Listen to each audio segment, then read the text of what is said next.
What are your views on having a parenting philosophy? What I've realized over the time is there is no right and wrong.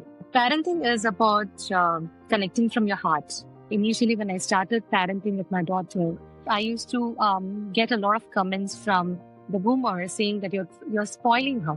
I was very fixated on the destination. My daughter has questioned everything I believed. Eventually, I realized that she was my teacher. What would be, a few tips that you would want to give to parents who may be listening to you right now? Hug your child as much as possible, even if they hate it, just hug them. Don't advise. You don't mentor them because they know everything. That's what I believe. I think when the child comes and tells you, I'm ready to fly, you need to let them fly. I think the best things we as parents can do is step back. Hello, everyone. Goldie here, your favorite Gen X from season 1, alongside Lakshan, your go-to Zillennial voice. A huge shout out to all our returning listeners who helped mind the Gen Gap soar last season. As we kick off season 2, that's what this is, by the way, we are super thrilled to welcome new listeners as well. And to all our loyal returning listeners, we welcome you back, this time to episode 31 of Mind the Gen Gap podcast. So, guys, here's a little recap for the new season. We've been away for a month and a bit. Our mission has always been to dive into generational dynamics, spanning from silent to alpha. In season 1, you learned from myself and Lakshan. But this season, we are shaking things up quite a bit. Not only will you be continuing to hear from us, because that's the most fun, but you'll also be listening to expert guests who will teach us about various things from their experience and share super inspiring stories to help us learn about different perspectives. Yeah. And of course, without further ado, I'm super excited to extend today's invitation to our very first guest in season 2. Who is Vidya Iyengar? Vidya is a mum to a uniquely wired woman. Vidya is passionate about lots of things, but what she loves the most is to learn about the intricacies of parenting, how to help other parents of children who learn and live differently, offering guidance and support to those navigating these uncharted waters that can feel sometimes a little scary.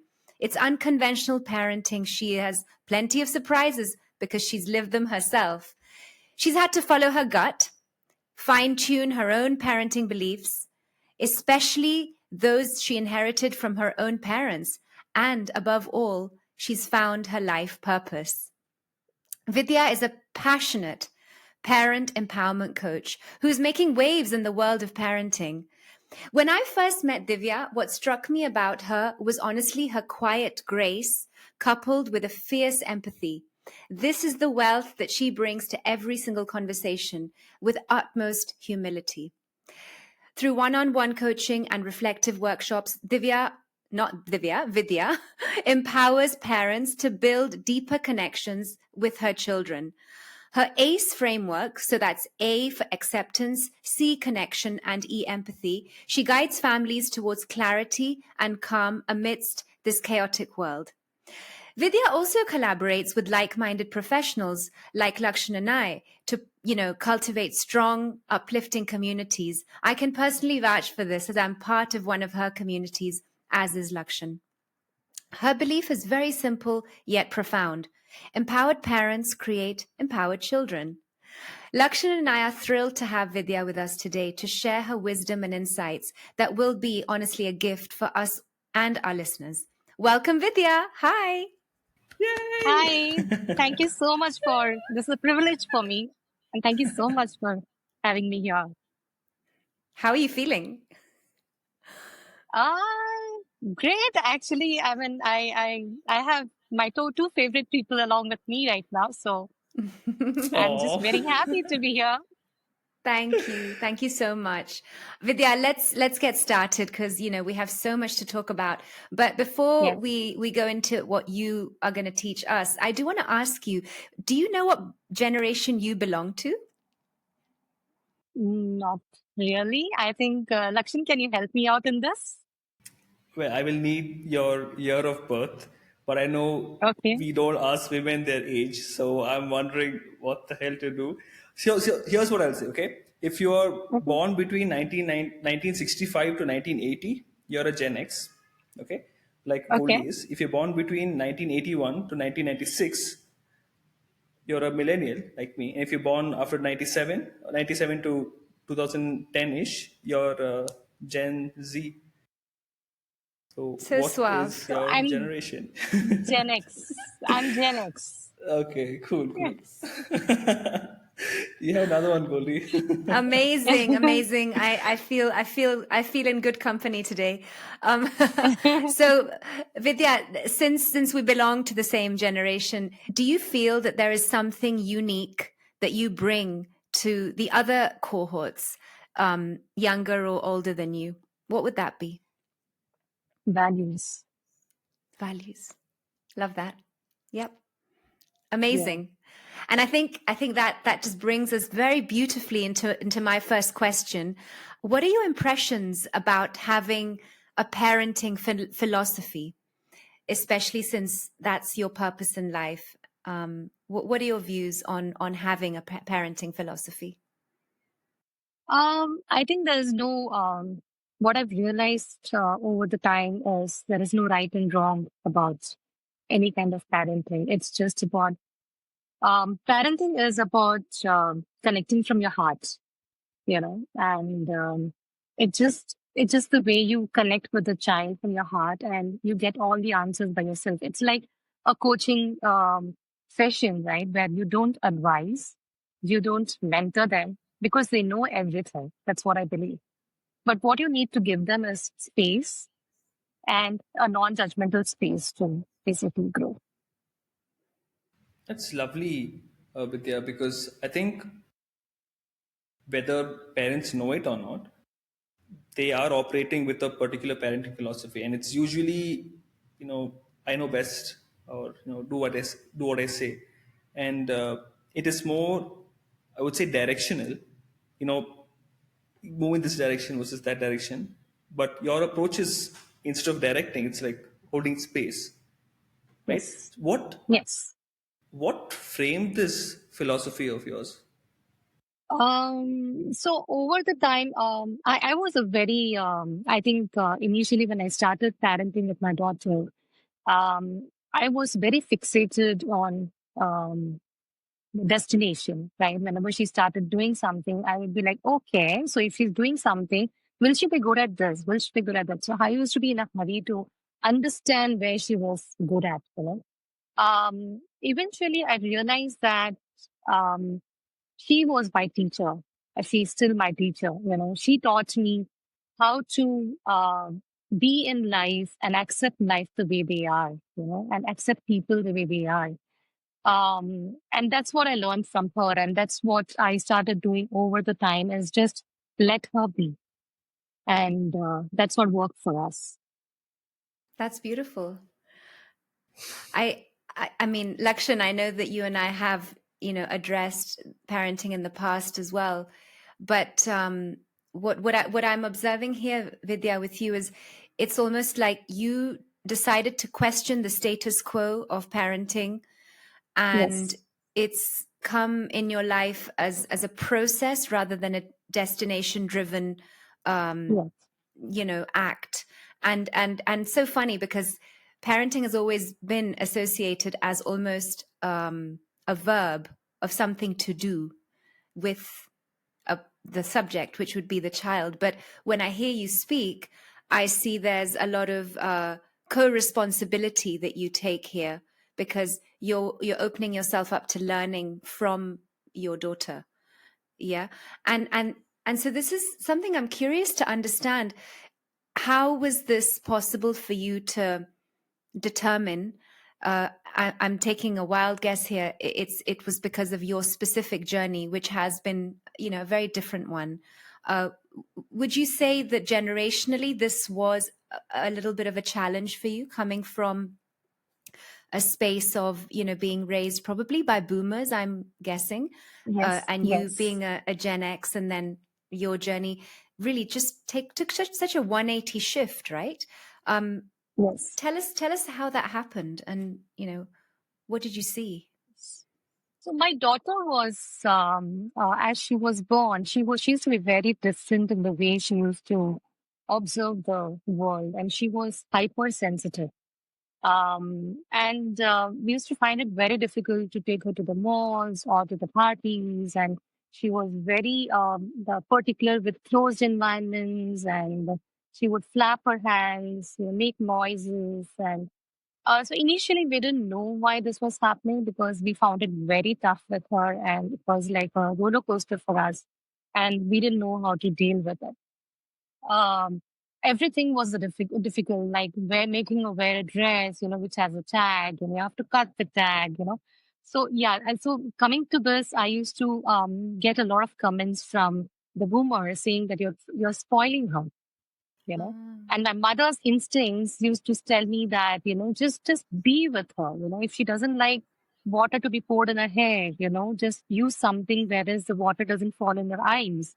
Or if she wants 25 clips in her hair, she used to go to school with 25 clips because she doesn't like hair falling in her face, and she used to wear 25 clips. I used to tell her, just go ahead, wear. It's okay, perfectly fine. Let people say whatever they want to say. Are you comfortable with yourself? you know. And I used to get all these comments from the boomers saying that you're spoiling her. And I still remember that. Wow. Yeah, it's so what I'm hearing, Vidya, essentially is that the kind of philosophy that you grew up in, or the kind of philosophy that is advising you, is you know not something that's based on accepting things as they are and adapting. It is more Yes, saying this is not how it should be, and this is how yes, things should be instead. And the way that yes, you approach it is saying, you know what, I'm going to actually listen to what my child in particular needs right now. And it's yes, not about what I want, it's about what the child needs, right? yes. So now the thing is that I have seen a handful of, not very much, but a handful of parents who also do have neurodivergent children. And I noticed that they operate life in general from a place of stress, that it's like certain things that they have to do. It doesn't come from a place of I want to do this or I get to do this. Of course, it's not easy to have a very gratitude oriented mindset when you have a child who is atypical, so to say, right? How did you kind of navigate this thing to have a very different outlook on your relationship with your child? It was tough. It was tough. I think it was a roller coaster ride. And there was a time I still remember when she was so stressed with school, and she was getting bullied in the school. And as other parents, I felt that, I should just wait for her to maybe handle this situation on her own. But things went out of hands and I had to intervene. And it's a fine line. By the time I intervened, it had taken a different turn altogether. And she had lost her confidence, and I could see her losing confidence day by day. And it was very difficult, and she shut herself inside the room for a very long time, and she wouldn't come and talk to us because, as I said, she felt that nobody understood her. you know and that's when I had to decide whether should I go the usual route, that's the mainstream route, or is my child more important to me? And that's when I think my husband also supported me in this, and we decided that we are going to quit her school, because school is not a safe space. And for the child to grow, you need to give them a safe space first. I thought probably sending her to a space where the teachers also do not have control over their own emotions at times. I need to be very careful about that. So, and she being hypersensitive, I felt that maybe I'm also doing mistakes. So those mistakes are enough for her to grow. And let us go together. And that's when we decided to quit her school and just and put her in multiple things. So today she's a horse rider, she's a swimmer, and so we made her go for all these things because she needs social circles.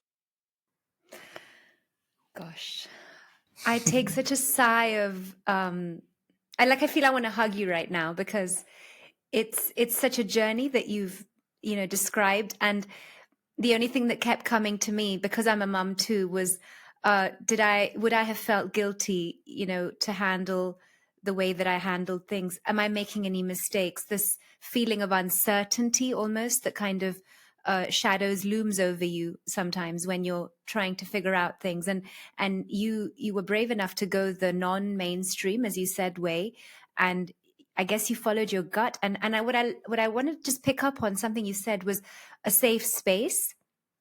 If it's a safe space, then you can start to thrive there and you can start to blossom. And perhaps sometimes that safe space is really not a public space, in this case, a school. And with that, the compounding effects on how you also thought, well, if I make a mistake, it'll be in my own home and not because the school makes those mistakes. So that there's a lot to unpack there. But I think, what I love here is this sense of acceptance of diverse nature of being. And so the word diversity is coming up. And interestingly, you said to me, in our earlier conversations, that one of your values is, interestingly, diversity, which Lakshan and I share on this podcast. And I want to understand, where does this motivation for diversity come from, and most importantly, how do you apply it in your framework with parents, or even in your day-to-day life? There's this concept of diversity. Yeah. So over the time, as I was as my daughter was growing up, at that time I didn't know what I was doing. The only thing I knew was to give her a safe space and just take one day at a time, and just be with her. But over the time, I've realized that I've created a framework on its own, and it's called as, now the framework is called as ACE framework. It's called as acceptance, connection, and empathy. And that's what I realized that I've been working on all through, because if you don't, and it's the ACE framework is much like A is on yourself and A is on others. So unless you have ACE, practice ACE with yourself, you cannot practice ACE with others. You cannot pour from an empty cup you know. So I had to go through a lot of changes by myself. I had to pause, and go back and think about, am I accepting myself the way I am right now? Am I well connected with myself? Am I having self empathy with me right now? Because there are times I used to do mistakes and used to take me in a guilt trap, and I used to pause and think, okay, I need to give a lot of self empathy to myself. So that's what happens. The more and more I started doing that, I realized the more and more she started coming closer to us. And that's exactly what happened. That's interesting. It reminds me of so my first, say, exposure to neurodivergence is from the movie Tare Zameen Par. I love that movie. So good. That's my first exposure to that. And what you mentioned about, acceptance, connection, and empathy, I was able to connect that with the role that, Amir Khan's character played, uh, and the degree of difference it made compared to, how his parents were raising him, because they were unaware of all this stuff. So, couldn't really blame him. I'm curious to know, Vidya, in say generational context, that movie kind of really gave exposure to this, to neurodivergence and dyslexia, and this entire, uh, say, perspective of things, right? How do you feel since the time that you noticed your child? What do you feel has been the awareness around this topic over the past, say, few years? I think it's a 50-50 thing that's going on. I think what's actually happening is the Gen X is brought in a certain way, and we have our own belief systems. And we need to pause and question ourselves every time because the Gen Zs actually question us. So whatever we follow, they come back and question us, you know. So we have to go back and work with our inner child before we actually work with them, is what I realized. So I appreciate, so even I was doing some courses few days back, and I was really appreciating a lot of parents who have got kids who are just 3 months, 4 months old doing the courses, because they wanted to work on themselves so that they can be better parents for them. And that really makes a difference. I'm hearing, a lot of self accountability for for wanting to be a better version of yourself in order to then provide for your child. And I think that's something that it's almost like I'm not worried if I have to learn from a generation below me so that I can then give back, adding the value that I already have within me. And that's such a beautiful way of context in this situation, because we're constantly promoting this, aren't we, Lakshan, with Mind the Gen Gap, where we don't believe that there's a hierarchy as such. Rather, it's an inclusive family we're in, where I'm very happy to be taught by a beta or an alpha or a Z, and I see that you're giving some rise to that. So if you were to tell me, how do you envision this community that you really want to build and see move forward, uh, what is your vision for that? Oh, that's a big dream that I have. I'm seeing all this, the mainstream schools becoming more and more inclusive. The companies become more and more inclusive. Um, but the teachers also follow the ACE framework and they work on themselves as well as the kids. The kids work on themselves as well as their friends.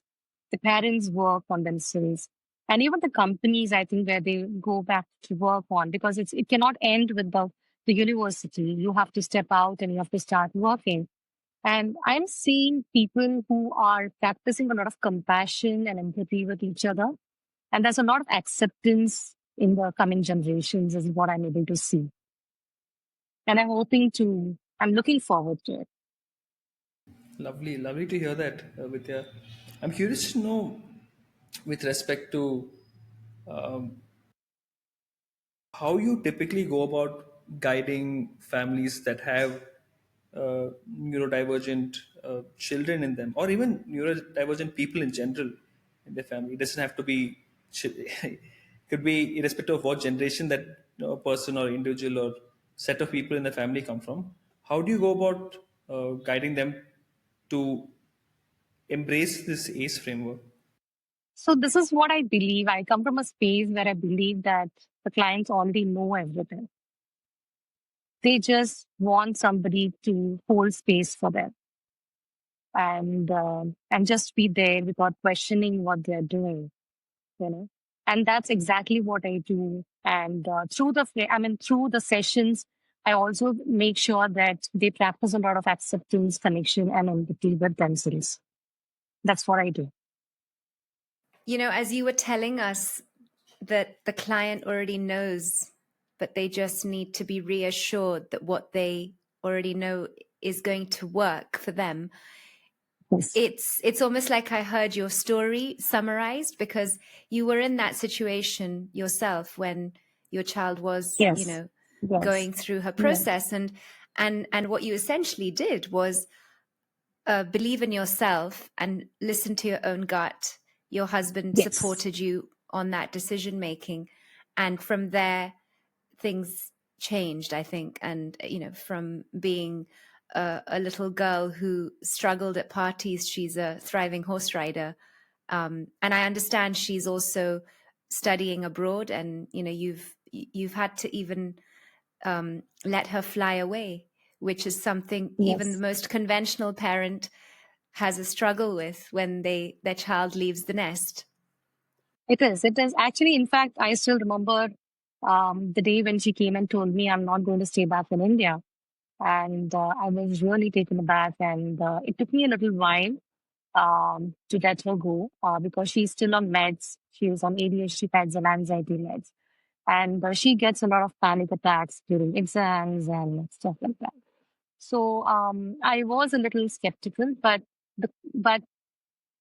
being coming from an unconventional background, what always I practiced is I shouldn't transfer my fear to her. So what I had is my doubts. It was my fear, right? So I had to work on them because when I looked at her, she was extremely confident. And she told me that if I can take care of myself, why don't you let me be? I'm ready to fly, you know? And I think when the child comes and tells you, I'm ready to fly, you need to let them fly. You need to give them the wings to fly. It's scary. It's very, very scary. It's also very scary when you take unconventional route because the society looks at you in a certain way, and you always going against the time. But I think that's also it's a part of the life skill where you accept even other people the way they are, with their doubts, with their fear, with whatever scare they have, you know.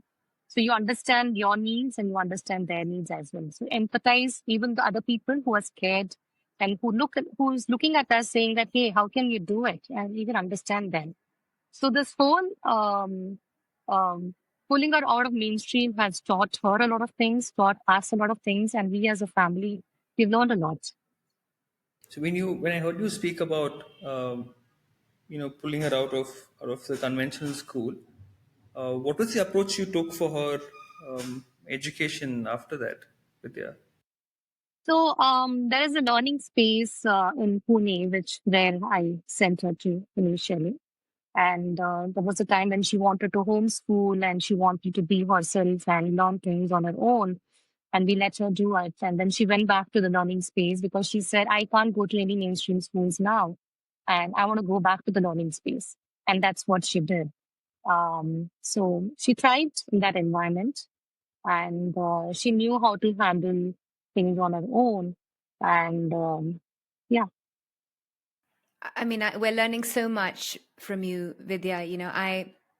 And the most immediate, question I have is, what would be, a few tips that you would want to give to parents who may be listening to you right now, when maybe they're sitting in their homes or just, driving in their cars, listening to us, hopefully, and having these questions, these doubts that you were faced with. What would you tell them? Give them a message from you, the person who's been through it and come on the other end. hug your child as much as possible, even if they hate it, just hug them, because they show as if they hate it, but they just usually love it. And one more thing I would like to say is never ask them, what did you do in school or what did you do in office or whatever. Just sit with them and just hug them and just smile and maybe watch some favorite serials of yours on Netflix. Doesn't matter. Yeah. So I hear just taking the pressure off is a Yes. good route. Yeah. Yeah, because I think, Goldie, this generation is already so pressurized. We need not give them any pressure. They are already taking a lot of pressure on themselves. They are achievers Mm, themselves. Whichever field they are taking, they are achievers themselves. So I think the best things we as parents can do is step back yeah. and Mm, just let them be. yeah. Yeah, I mean, this is the again coming back to the generational, divide that we are constantly faced with. And in this particular context, I would like to ask you, which generation do you think it has been the most receptive to special needs children, to neurodivergence, in your experience with the way people have spoken and liaised with your daughter? Oh, that's a great question, Goldie. I would always go for Gen Zs because I think I feel very close to them. I'm able to connect with them really well. And they just know the ACE framework, they just know it. We just don't need to teach them anything. Their acceptance is so high about anybody and everybody who's coming next to them. And I just love that in them. They're very non-judgmental, and they know how to keep things confidential. And when I see the friends being with each other, how do they support each other? They know. So, for example, my daughter, she has this thing of whenever she's in the crowd a lot, she says that, it's my social battery is down. I need to go in. And they don't understand. They don't give her the space. Whereas I think the boomers come back and ask, what's wrong? What's happening? Why do you want to go? There are so many guests at home. You cannot go inside. You have to stay here. But the Gen Zs and, they just come up Yeah. and say, it's okay. If she needs space, she needs space. Let her go. Yeah. So that's the difference. I'm Vidya, picturing, I'm just picturing a boomer saying, go charge your battery and come back. because the priority is Yeah. to deal with the people Yeah. who are showing up. No, your concern is there's no concern about you. You go Yeah. sort your stuff out, put the charge your battery, come back as soon as possible. Don't have to charge fully. Also, just enough to be able to sort yourself out of the situation, Yeah. right? It's about looking good. It's about being good. It's about looking good. And it's so much in us as well, in our generation as well. And that's something that I've always been questioning. Always been questioning. I still remember the Wow. days when my daughter used to, all the kids used to go to school in the morning. My daughter used to be walking my dog. I have a German Shepherd. And she used to be walking the dog in the morning, peacefully playing around with the dog with different color hair every month. And she used to have one red, one's blue. And, it was amazing the way she grew up. Wow. It's so nice to hear, Nagoli. I love it. I'm loving the way we're just questioning our own beliefs. Vidya, thank you for, making us really just address this whole idea of being so concerned with the emotional response of the other party or person, which essentially is something that you have to challenge, given a scenario with a neurodivergent, because the minute you cancel that, you're fully present for that person. Yes. Yeah. Yes. Yes. One That's one very thing true. I'm curious about Vidya is with respect to what is the relationship like with neurodivergence and technology today? Because one thing I heard you say is that your daughter is still taking her meds for ADHD and for anxiety and all that. And Goldie and I have spoken extensively on this podcast about the role that technology has played in kind of increasing the degree to which anxiety and ADHD are prevalent in today's generation and for everybody in today's day and age. I'm curious to know what has been your experience in witnessing the relationship between neurodivergence and technology.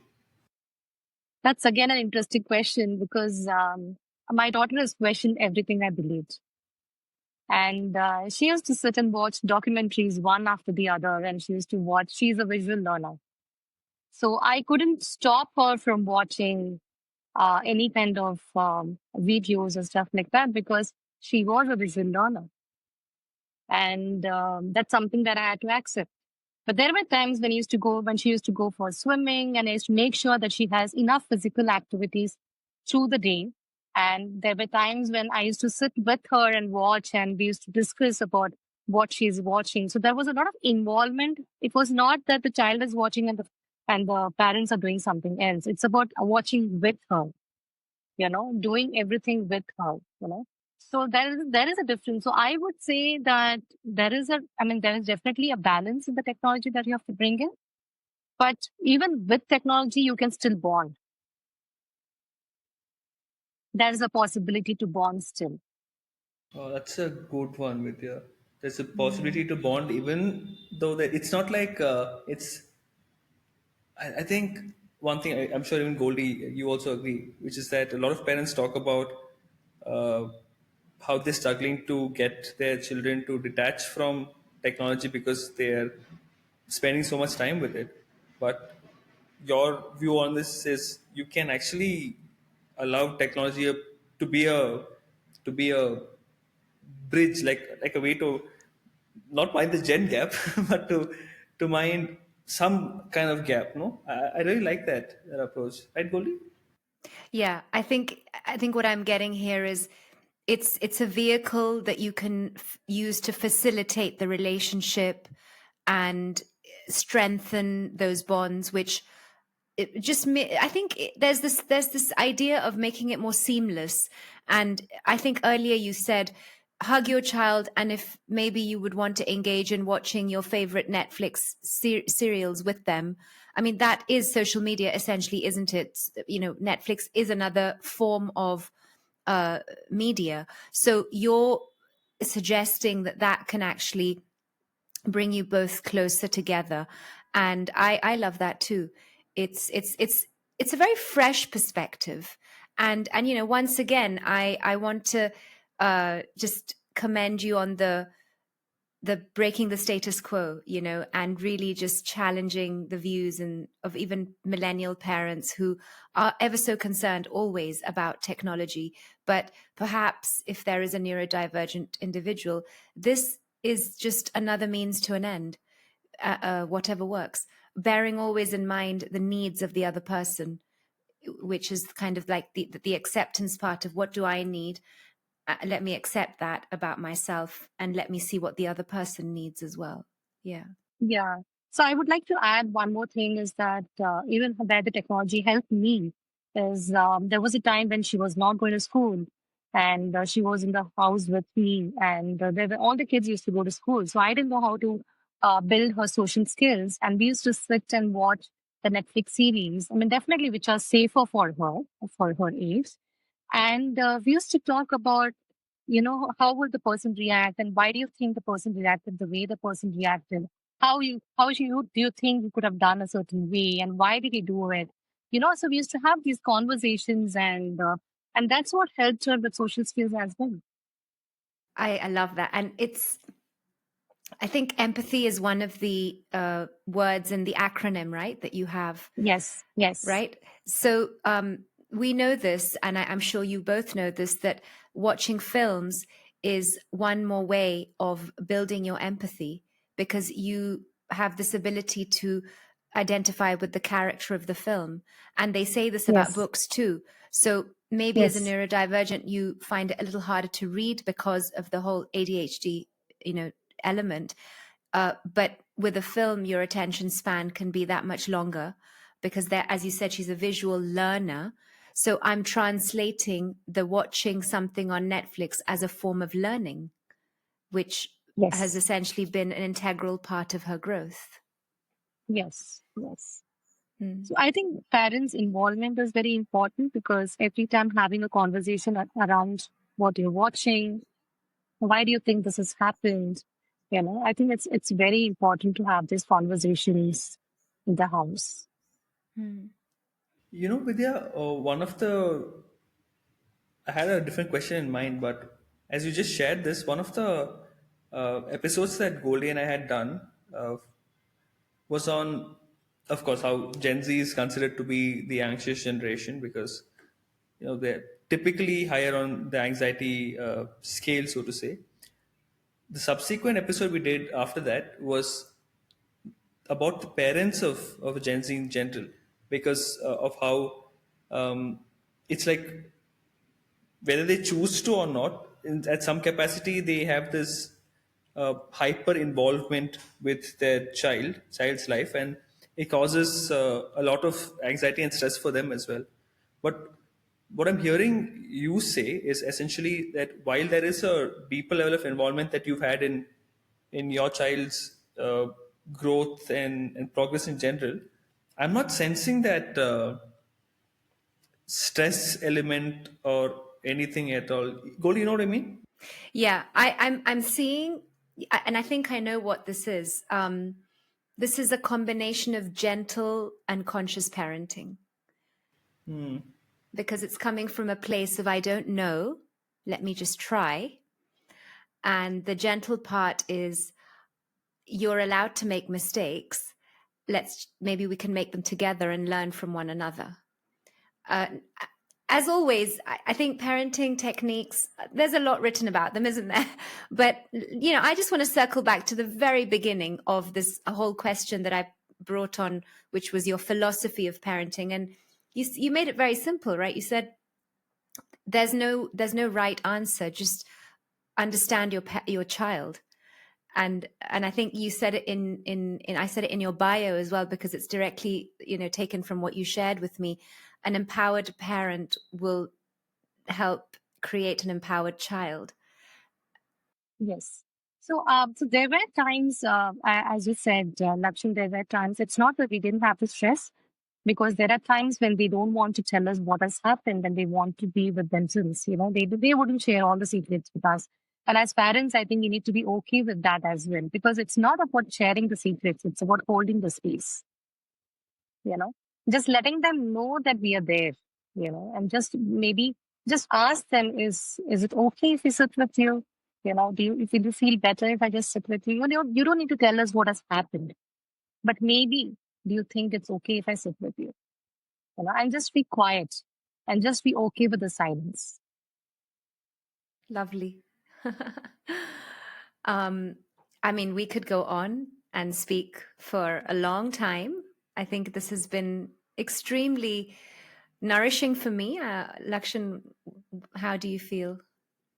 Yeah, I'm a big uh, proponent of parenting. I feel like genuinely I'm a big fan of it, and I have a high degree of passion for it as well, because I believe that um, if you as a parent are able to um, do it right, so to say, that is the highest degree of impact you will ever have on anybody in your whole lifetime. It's the way that I feel. I truly believe that parenting is the highest impact you can have on an individual. And I love that line of, empowered parents make empowered children. I love that line. I 200% resonate with the idea of that. I'm someone who's very, very fortunate to have had parents who have allowed me to learn, and all they primarily set an example, and I just absorb that example and try to walk in their footsteps. At no point did they tell me, or very limited amount they tell me, do this, do that. And I see that it's made a huge difference in the way that I've been the person I am today. And the more we have these coaching conversations with people, a lot of things that have contributed to the people they are experiences typically of how they were brought up. And that's something that I feel, that's the reason I feel that parenting is so important. And I very much resonate with that. And Goldie, I also feel like this has been a nourishing, was the word you used, right? I totally second you on that. Yeah, yeah. I think for me, with all the pearls of wisdom that you've, given us, what's coming up for me is just letting your child know, I'm seeing you, I see you.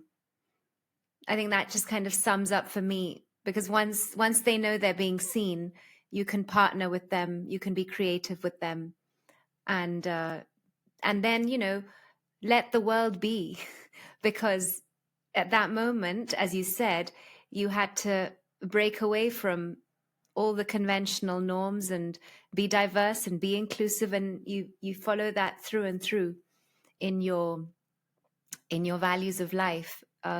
Vidya, before closing, do you have any questions for us, or anything you want to share with the audience that's listening to you and watching you? I think you guys are already doing an amazing job, and it's a privilege for me to be part of Manage and Gap today. And thank you so much for the opportunity. And I think it's a beautiful platform where the parents, I mean, and what you're doing for parenting is something that I really appreciate. And thank you for that. Thank you. Yeah. Thank you. Thank you. So, with that, we come to the end of episode 31 of Mind the Gen 31. Gap. I've been your host, Goldie. And I've been your co-host, Lakshan. Thank you so much for watching, listening, tuning in all the way to the very end. And I hope there was a lot of learning that you guys had from Vidya's story. Yeah, I mean, I think that was the edge for today. We learned. We will continue to learn from experts like yourself, Vidya. And this is now a moment for our audience to subscribe, share. There's so much that you can share today from the conversations that we've had engaged in. And leave us a review, leave us a comment. We will be sharing how you can get in touch with Vidya, obviously, for all of you who are curious to have a conversation with her.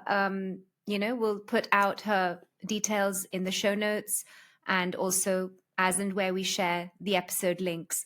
So thank you once again for listening, and we'll see you in the next one. Muchas gracias. Hasta Thank you so pronto. much. Thank you so much.